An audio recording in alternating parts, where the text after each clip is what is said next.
याच्यात आता आपण कोथिंबीर घालूया,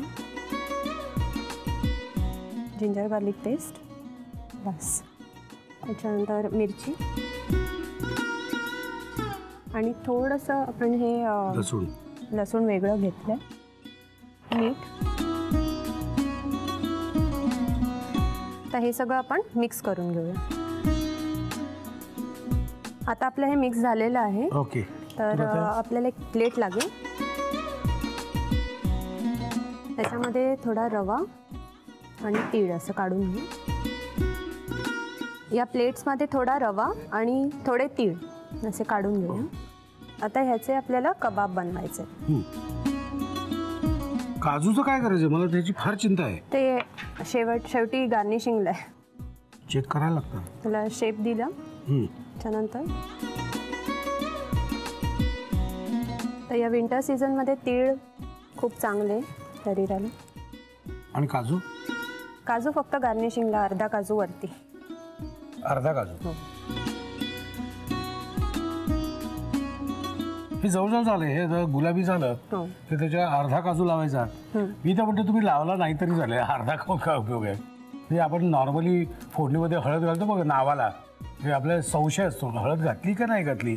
तसंच आहे अर्ध्या काजूचे, घातला काय नाही घातला काय. पण हे करून बघा, हे छान आहे. झाला, रंग आला.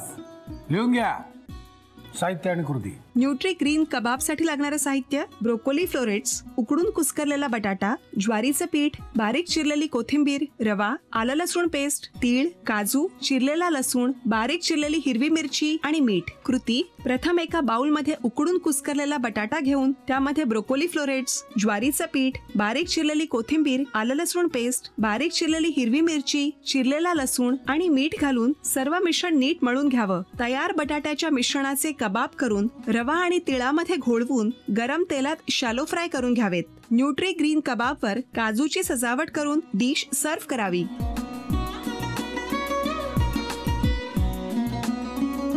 मिनोतीचे 3 पदार्थ तयार झालेले आहेत आणि मी ते खाऊन बघणार आहे. आता मिनोती, ह्याला काय म्हणायचं परत एकदा मला सांग. हे ब्रॉकोली आल्मंड सूप आहे.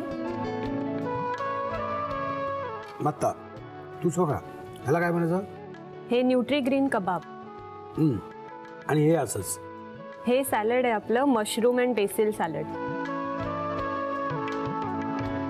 वा, कधी कधी हे छान लागतं बरं का.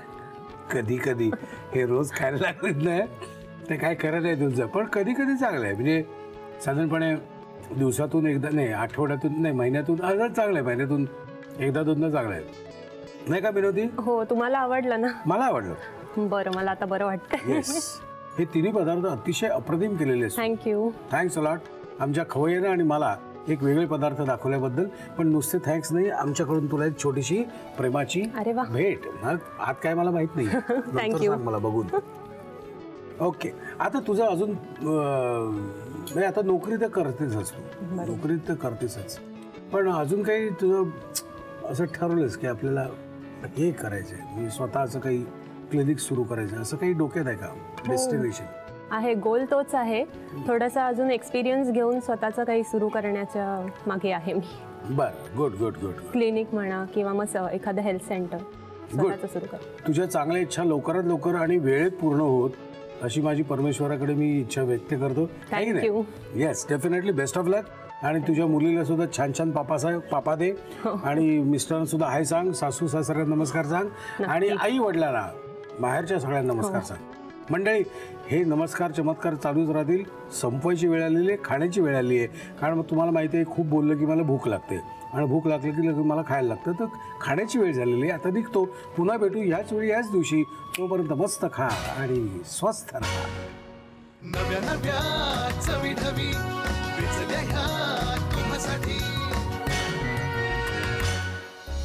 हवे हवे ते पंडित किस्से तुम्हाला आवडावे, खाणाऱ्याने खात रहावे खावे. पहिला पदार्थ आता आपण करतोय, त्याचं नाव आहे पास्ता सलाड. दुसऱ्या पदार्थाचं नाव काय? दुधी भोपळ्याची रबडी. आता तिसरा पदार्थ पाहायचा आहे. हो. याचं नाव काय हो? ह्याचं नाव आहे बदामाचं सूप.